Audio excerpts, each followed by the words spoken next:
Ba-da-da-da. Hey guys, got another Scrawlrbox. Ooh. Gosh, my voice is hoarse. Ooh,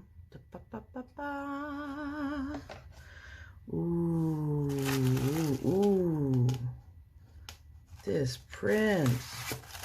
What? That's so cool. Ooh. C. Mitchell, UK Illustrator Champion. Didn't know you could be a champion of illustration. Street artist living in Cambridge. A bunch of really cool things. Comical and colorful, loads of character. Punk and ska.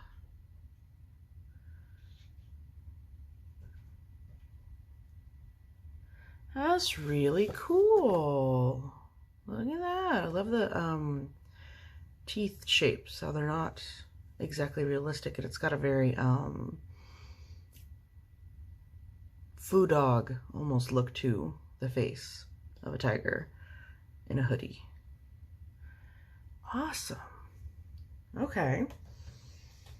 So I wonder how graphic street art is gonna turn into art supplies here. I see an eraser that fell out. Kind of squishy, but kind of stiff. A candy is visible. It's a mini toffee. And art supplies. Paper. Kind of thin. Tiny bit of texture. Like it's not printer paper or anything, even though it's pretty thin.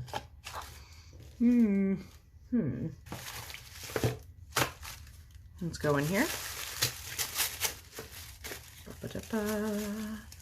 Oh, I dig the sticker this time. I need to find a place to collect all my Scrawler stickers, especially now that they're putting designs on them. I really, really love it because I've just got them like laying around on my desk right now. So, Posca's, Pintors.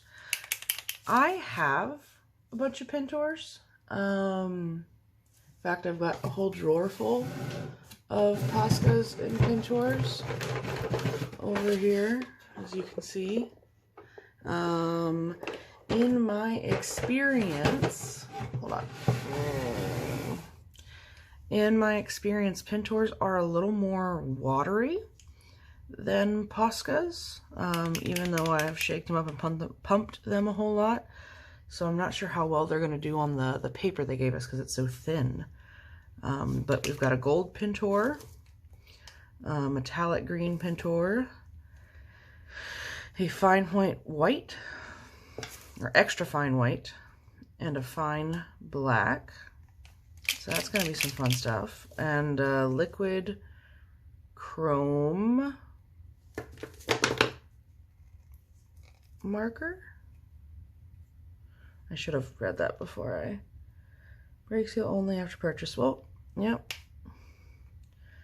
It's a pump marker. I'm wondering, is it going to be shiny or not? Well, we'll find out in a minute. And a Blearts, a pencil, graphite, H. I haven't got an H in a while. You know, for some reason I always get like 3B when I get pencils from Scrawlrbox, which is a nice pencil. It's one of my favorites for doing like actual shading, but it's kind of difficult to do sketches with because it's so smudgy. Okay, so we've got 4 Pintor pins, a chrome pen of some sort, an eraser, a graphite pencil, and a toffee, and this really neat sticker here.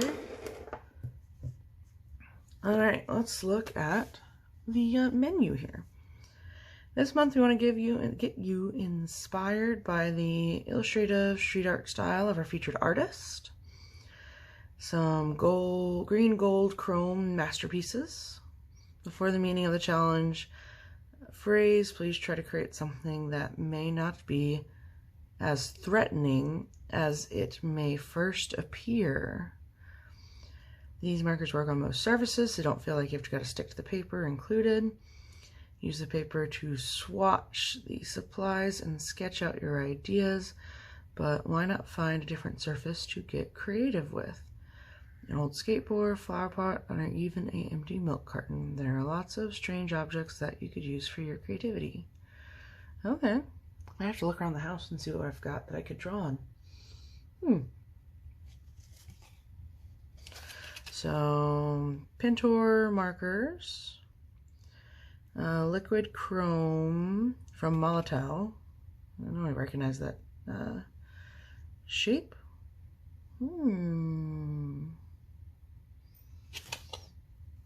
Marker, why is that one green and mine's white? And paper. Okay, I was apparently gonna cut it. Paper tiger. Okay. This one, I think I'm gonna have to do some serious planning because I want to make something cool. All right, well, let's see what I can do. So I had this frame laying around on my desk for a while. I bought it to put up some pictures of our wedding and stuff in our house, and the pictures I printed out actually wound up being too small for this particular frame. So it's been sitting just on my desk for God knows how long, and I was trying to think of what to use these markers with, and it occurred to me that this frame would be a good option. So I went into my digital program and started doing some thumbnailing. After I thumbnailed it out, I kind of lost the footage here of drawing it out and cutting out most of the tiger, but I cut out a tiger in various parts to have some that will be closer and some that are farther away in a shadowbox style. And then I decided I was going to use the chrome as the stripes on the white paper tiger. That way it would contrast with the golds and the cardboard of the back of the frame. So here I am kind of sketching out where all the stripes are going to be. I laid the tiger out kind of how I wanted it to look. And then I got the chrome marker out and I started actually coloring in where I wanted all the stripes to be. I had forgotten that my desk was black and these were paint markers, so I got a scrap paper and started coloring in for the rest of them. I kind of wish on the bigger, closer ear I had drawn it entirely flipped the other way instead of like facing forward, so it would just have the white dot. And here is how the tiger looks with all the chrome stripes. After that I pulled out the frame, IKEA, pulled out the backing and pulled out the innards. The matte is a nice clean white, and I've traced the matte so I wouldn't waste too much marker when I started coloring in the trees, and I kind of would know where I'd want to arrange everything. Had to push a little harder the second time. And then I set aside the rest of the frame and I started planning where the tiger was going to go and where my trees were going to be. I knew I wanted to keep the wood color of the back of the frame because I kind of liked it in contrast, and it kind of connected the whole idea of the paper tiger with the other matte colors. So I decided, and it gave me another color option because being stuck to just white, gold, green, and chrome did not leave you very much contrast. So I sketched in kind of where the trees were, where I wanted them, branches, etc., and I started to color in the green. One of the few negatives with Poscas and Pintors, unless you have like a super broad one, when you're coloring in areas, it just takes a long time to get a smooth coat of paint because you're just going and going. And if you shake up and pump the marker, it can get a little more opaque, and over time it'll thin out again, so you need to make sure to remember to stop and shake.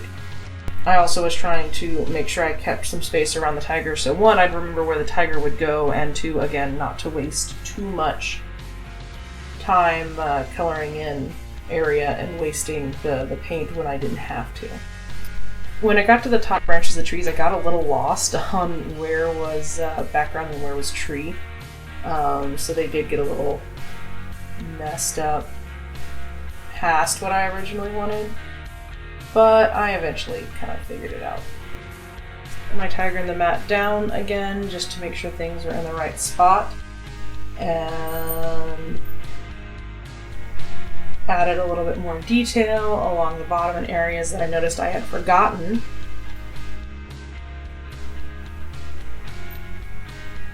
And I went through and erased. I did not wind up using the eraser that came with the box very much because I found that it pulled at the paint a lot from the paint markers, and it made it rather difficult to not remove the paint whenever I was trying to remove the pencil. So I used the white kneaded eraser that came with the last Scrawlrbox, that I'm still very fond of, and I think a lot of other artists are. Here I am going in with the extra fine point white and adding some veining and such to the trees. I wanted to make sure that there was some white in the picture besides just the tiger and the mat, so that way it would be a little more balanced rather than having only white in the middle and around the edges. Also, I had to use the white pen. That's probably a bigger reason than what I just said. Then I decided it would be good to go through and add just a little bit of gold here and there into the background. Again, to add some cohesion with the gold I knew I was going to be adding later. Going through doing some leaves and vines and all of that. This is where I kind of started really enjoying a very messy edge, random dots and squiggles. I think it added a little bit to the actual drawing, and it was an excuse to cover up some of those areas in the tops of the trees that I messed up. Because reasons. I may have added a little too much gold in the background, but I kind of wanted to make sure it was balanced and there weren't too many giant swatches of green, and it looked kind of nice once you put everything together again.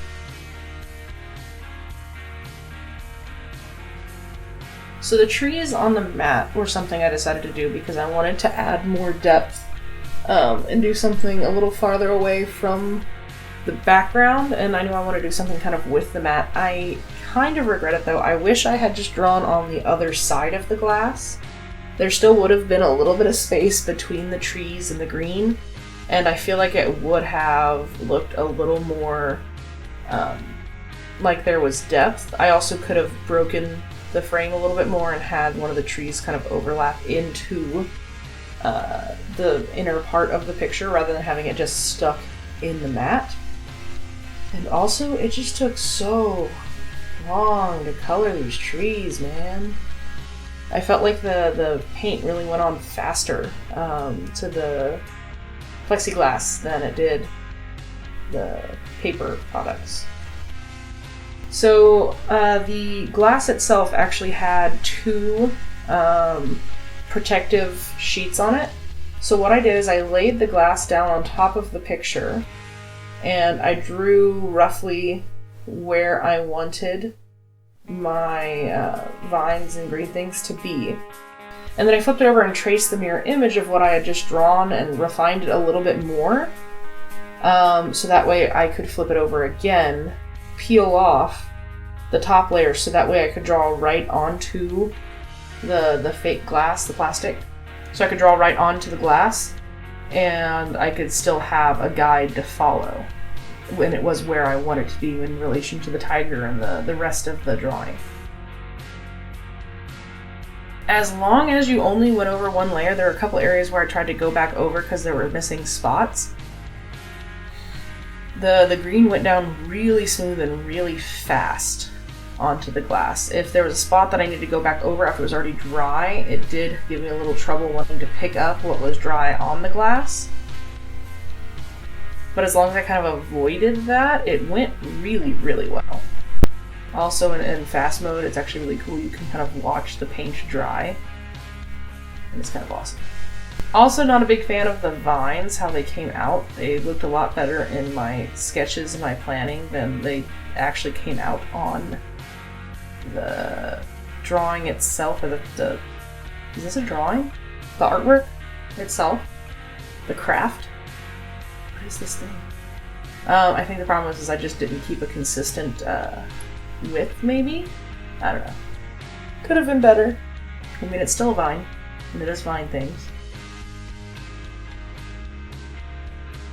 After I was letting that dry for a while, I wanted to make sure I let it dry before I got the black, I went through with actual bits of cardboard from the Scrawlrbox itself that I cut into little squares and started layering the tiger and getting it ready for, you know, proper framing. So I cut little tiny rectangles and I glued them in layers. Like the farthest away ear and foot only have one bit of cardboard attached to them, then the rest of the tiger has 2, and then the body has 3 layers, and then the tail has 4 layers, so it just gradually gets farther and farther away. I could have slowed down and made these look a little nicer, but in my mind you wouldn't see them. On one of the ones on the tail you actually do see a little bit depending on the angle you view it from, so I could have been a little more careful with that. Adding glue to the back side and from a Scrawlrbox glue pen. There's still the back piece, so it kind of gives it a foggy look, but I'm trying to make sure that the tiger is set where I want it to be. I actually wound up moving it down quite a bit after the first time I framed it, just because I didn't like its composition with the vines. You'll see as I'm putting the frame in, the film is still on there. In a minute you'll see me. Here I am pulling it off really quick, and you can see the nice shiny clear glass. I put in the mat, and then I carefully put in the tiger and the backdrop.